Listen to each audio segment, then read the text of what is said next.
landasan pedagogisnya bagaimana, itu belum paham. Dan yang kedua adalah pembelajaran berdiferensiasi. Gimana caranya kita, tadi Pak Kades mengatakan satu kelas ada 30 anak. Bagaimana kita memberikan sebuah metode pembelajaran yang setiap anak berbeda, kan diferensiasi kan harus beda-beda. Ya. Ya kan? Itu saya katakan ini kalau nggak guru itu mulutnya lebih dari satu, susah banget ngadain pembelajaran berdiferensiasi. Ya. Ya kan harus beda-beda. Ini yang akan saya bawakan hari ini, bagaimana kita mengenal yang namanya pembelajaran berdiferensiasi. Nah, Bapak Ibu sekalian, jika Anda berminat untuk mendapatkan materi saya ada di layar. Anda kalau pakai HP bisa di-scan atau bisa klik atau ketik linknya https://s.id/diferensiasi. Jadi eranya kan sudah era digital nih, kita nggak usah nyatet lagi, kita nggak usah nunggu narasumbernya, slide-nya itu nunggu dibagi dulu, udah saya langsung share dari awal. Saya kasih waktu mungkin 1 menit ya Bapak Ibu untuk mungkin unduh materinya atau mau scan. Jadi silakan. Mungkin sambil 1 menit nunggu, ada yang mau memberikan pertanyaan atau komentar atau apapun? Boleh ya Bu Moderator? Silakan Pak. Sambil nunggu. Adakah? Mungkin sistemnya aja kita gunakan fleksibel, kita talk show kayak gitu. Oke. Gitu ya. Siap.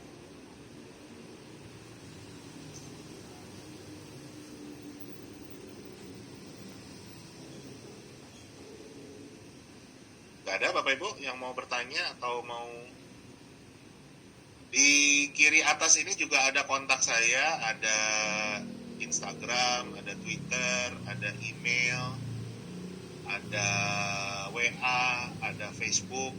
Silakan kalau Bapak Ibu mau diskusi lebih jauh lagi, mau saling follow, mau komunikasi lewat media sosial, silakan, saya terbuka. Cuman terus terang kalau yang Facebook itu banyak banget, jadi kadang-kadang susah ngikutin. Tapi kalau WA, kalau IG, jadi gampang.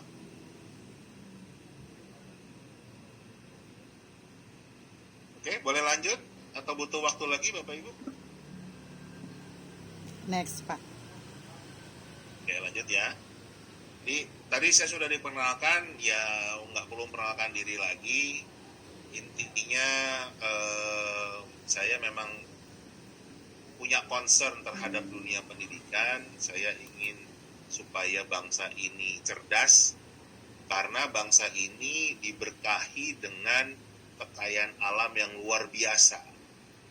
Tapi sayangnya sumber daya manusianya tidak cukup kompeten untuk mengelola sumber daya alam tersebut. Apa? Karena pendidikannya belum mumpuni.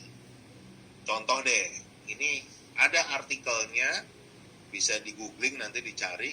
Kompas itu menulis tahun lalu saat harga BBM naik, Pertalite naik, solar naik, itu dikatakan pemerintah harus menaikkan harga BBM karena sangat bergantung dengan impor BBM dari Singapura. Nah, buat saya tuh kaget, kayak disetrum gitu. Kenapa? Karena Singapura tuh nggak punya minyak sama sekali. Sedangkan Indonesia berlimpah minyak. Jadi kan agak aneh. Sebuah negara yang kaya minyak bergantung pada negara yang nggak punya minyak sama sekali urusan BBM. Nah ini kan berarti bukan sumber daya alamnya, tapi sumber daya manusianya. Nah, Jadi inilah yang kenapa saya terjun di dunia pendidikan. Oke, langsung masuk ke materi Bapak Ibu sekalian. Tokoh pembelajaran berdiferensiasi tingkat dunia ini namanya Profesor Carol Tomlinson.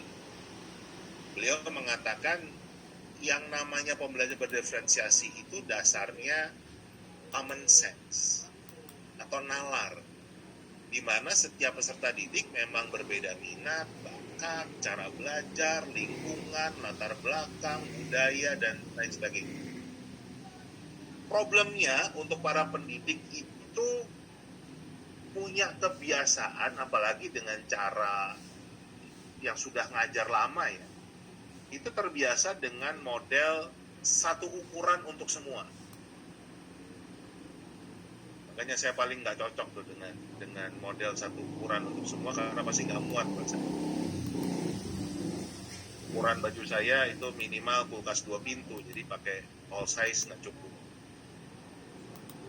Dan sama, di siswa kita pada dasarnya butuh model pendidikan pembelajaran yang berbeda. Contoh aja, ya contoh mudahnya sering kita hadapi. Bapak Ibu sekalian tentunya punya murid yang mungkin kita jelaskan 2 kali nggak paham, 3 kali nggak paham, 4 kali nggak paham, mungkin harus 10 kali kita ngulang baru paham. Kan kita sering menemui siswa kita yang seperti ini. Tapi problemnya adalah kita sering nggak punya waktu untuk ngulang 10 kali. Misalnya kita punya waktu hanya untuk ngulang 5 kali. Artinya siswa tersebut nggak akan paham karena dia butuh 10 kali untuk diulang materinya baru dia paham. Nah, sebaliknya dalam kondisi yang sama, di kelas yang sama, kita juga punya siswa yang 2 kali kita menjelaskan sudah paham. Nah, kalau kita bikin ngulangnya 10 kali, yang 2 kali cukup ini akan merasa bosan, bisa jadi malah bikin onar. Nah, jadi pada dasarnya kita sudah menghadapi kondisi yang mereka membutuhkan model yang berbeda. Mereka membutuhkan pembelajaran berdiferensiasi.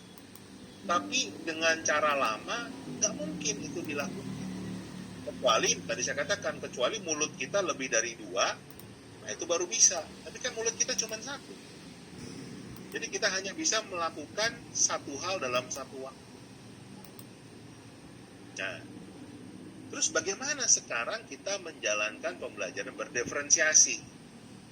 Nah, kita tes ya, kita coba ya. Jadi 40 menit ke depan saya akan minta Bapak Ibu sekalian untuk melakukan sesuatu.